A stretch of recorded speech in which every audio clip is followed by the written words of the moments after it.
Okay, ladies and gentlemen, we're going to be talking about equilibrium of a rigid body in chapter 5 to start with. So, it's time to put forces and moments together. So we learned about moments in the previous chapter, chapter 4, and forces in chapter 3. Next week, we're going to start working on structures. But now we have to find the equilibrium of when we consider both forces and moments. Before we can understand structures, when you put bodies together to make a structure, a truss, a frame, a machine, and so forth, so we need to understand how the individual pieces behave and to draw a free body diagram for each of those individuals. And so, rigid body, we have a single body, and we can reduce the forces and moments to a single force acting at a particular point.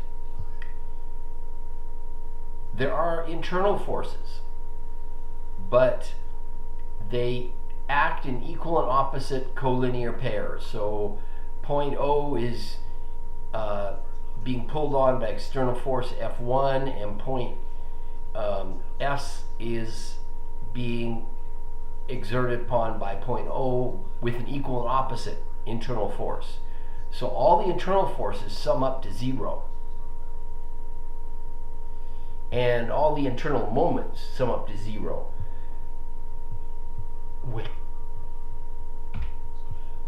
So, for an object to be at rest or in uniform motion, which is what we mean by equilibrium,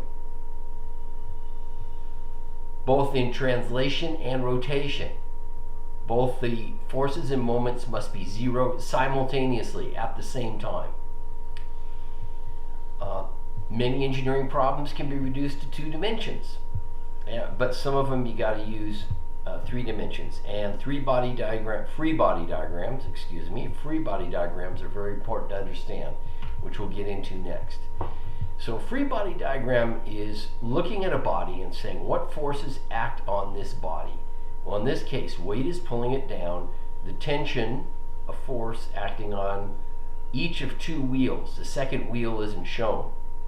So the tension on one wheel is T, the tension on the second wheel is T, so the total tension is 2T. And then R for the force exerted by the ground on the front wheel.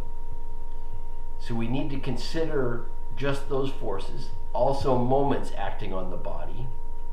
Now the ground exerts a force, the airplane exerts a force on the ground in, let me get a pen out. So the ground also exerts a force. The airplane exerts equal and opposite force, say here, of 2T. But we don't show this force because it's the force the plane pushes on the ground. We want to know what everything else in the world is pushing on the plane. That's what we want to know. Not what the plane is doing, what everything is doing to the plane.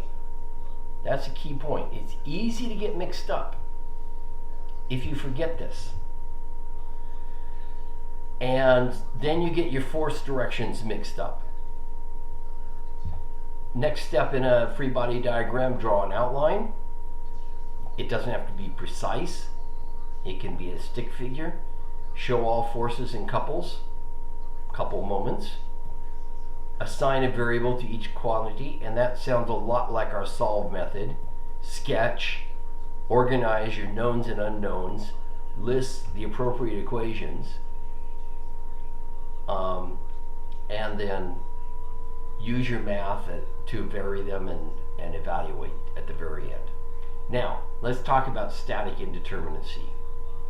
Static indeterminacy basically means we have too many unknowns and not enough equations. So if we have a person who weighs W, and let's presume we also know their distance, how far they are away from point A, and how long this cantilever is.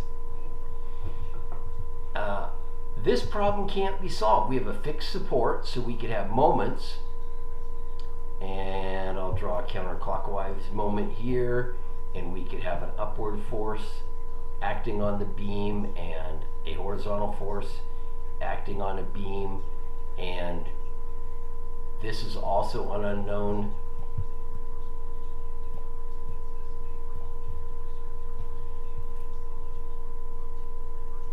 This would be AY. By the way, a convention that's used in statics is to label the point and the axis to mean the force acting in this direction, acting in the Y direction. This is the force acting in this X direction. Very common that we use all letters of the alphabet. That's part of the convention. That's something to get used to in statics.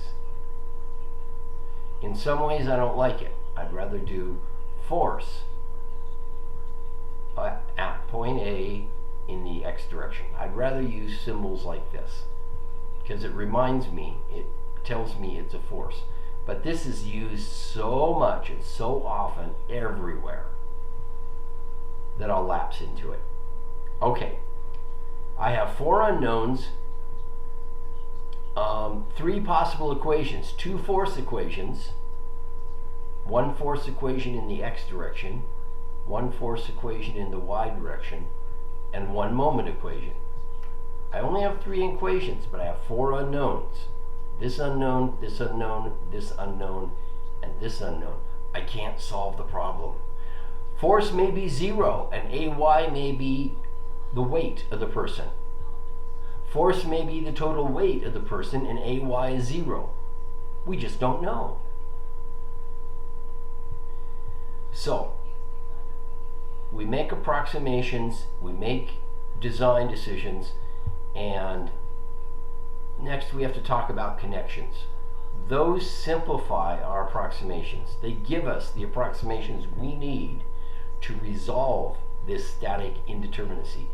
By the way, I built something that was statically indeterminate. I had a beam, I designed it, beam, it was on the prototype, so it didn't affect the final product. But what I did was I specified a screw to hold down both ends of the beam. And I didn't consider thermal expansion that would happen. So I had fixed supports on both ends. And the beam cracked right down the middle because of the thermal stresses. Too much tension was on these joints. The joints themselves didn't break, but the piece itself, the piece broke. What I needed was a firm attachment on one end and something like a roller joint on the other. Here's a symbol for a roller, and here's a symbol for a pin joint. What I needed to do was more like this, but I didn't. I made it fixed on both ends. Actually, that's a pin joint. I should have drawn a fixed joint. I should have allowed for that thermal expansion. I didn't, and I paid for it. Okay, types of connections, cables. So forces on a cable, they're collinear with the cable. We'll go through 2-dimensional forces first. This is 2D connections. There we go. Cables. So the forces are collinear with the cable. We talked about this earlier in the semester where I said if you have a 2-force member, and by the way, a link is a 2-force member, so it obeys the same rule. The forces have to be collinear with the link.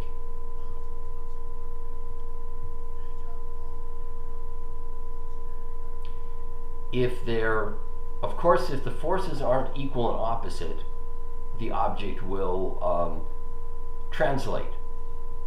You know, if you had a force like this and a little force like this, it will translate, even though these are parallel, even if they're collinear. The object will translate. You have unbalanced forces. The sum of the forces doesn't equal 0.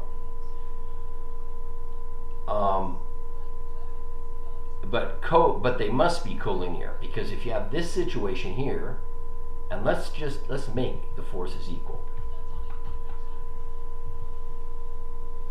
I'm going to get an eraser out. There we go. Let's erase this force. Let's make it equal and opposite to the previous force. So now it won't translate.